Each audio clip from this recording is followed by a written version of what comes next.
आज जे लोक मराठी माणसाच्या नावाने गळे काढतात ते निवडणूक संपल्यानंतर आराम करायला कुठे जातात ते तुम्हाला माहित आहे.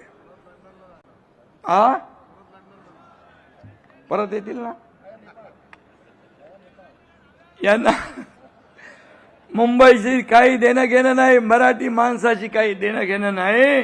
आता म्हणतात वा आमच्या वादापेक्षा महाराष्ट्र मोठा आहे, वादापेक्षा. अरे मग मी म्हणतो 20 वर्षापूर्वी वेगळे का झालात? त्यावेळी तुमच्यासाठी महाराष्ट्र काय छोटा होता? बाळासाहेबांची इच्छा होती तेव्हा ती पूर्ण नाही केली.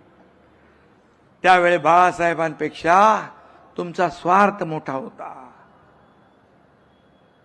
अहंकार मोठा होता. हे साऱ्या महाराष्ट्राने पाहिलेलं आहे.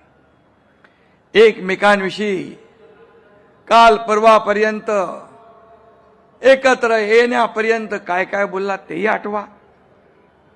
स्वार्थासाठी वेगळे झालात आणि स्वार्थासाठीच एकत्र आलात ही मुंबईकर जनता जाणते आहे.